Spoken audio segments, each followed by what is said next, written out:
Shalom adik-adik yang dikasih Tuhan. Bagaimana kabarnya hari ini? Semoga adik-adik semua dalam keadaan sehat. Hari ini kita mau bersama-sama mendengarkan cerita Alkitab tentang seorang nabi yang mendapat perintah dari Tuhan. Kita mau sama-sama membaca Alkitab dari kitab Yunus pasal 3. Datanglah firman Tuhan kepada Yunus untuk kedua kalinya. Demikian. Bangunlah, pergilah ke Niniwe, kota yang besar itu, dan sampaikanlah kepadanya seruan yang kufirmankan kepadamu. Bersiaplah Yunus, lalu pergi ke Niniwe, sesuai dengan firman Allah. Niniwe adalah sebuah kota yang mengagumkan besarnya. 3 hari perjalanan luasnya. Mulailah Yunus masuk ke dalam kota itu sehari perjalanan jauhnya.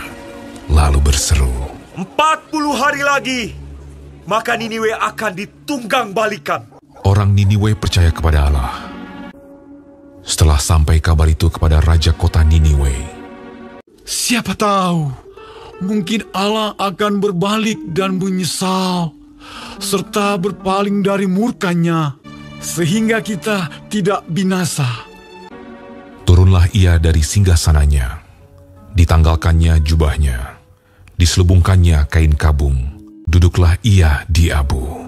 Lalu atas perintah raja dan pembesarnya, Haruslah semuanya, manusia dan ternak, berselubung kain kabung dan berseru dengan keras kepada Allah, serta haruslah masing-masing berbalik dari tingkah lakunya yang jahat dan dari kekerasan yang dilakukannya.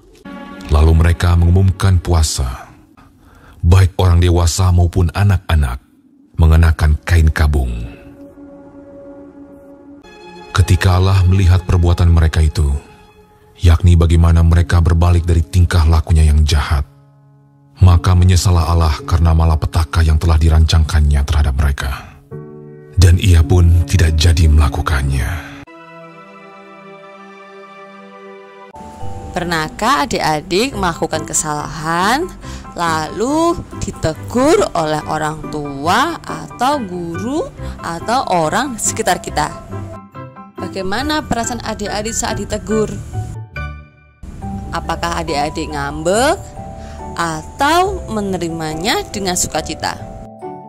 Nah, seperti cerita yang kita terima hari ini, bahwa rakyat Niniwe ditegur oleh Tuhan melalui Nabi Yunus agar mau bertobat dari kejahatan yang telah mereka lakukan selama ini. Dan gak disangka-sangka, ternyata rakyat Niniwe beserta rajanya menerima teguran itu dengan senang hati. Akan berpuasa dan mengenakan kain kabung menunjukkan penyesalan yang sangat mendalam dari rakyat Niniwe. Penyesalan rakyat kota Niniwe tidak hanya melalui kegiatan rohani saja, tetapi mereka sungguh-sungguh berbalik ke jalan yang benar dan tidak mengulangi lagi kejahatan mereka.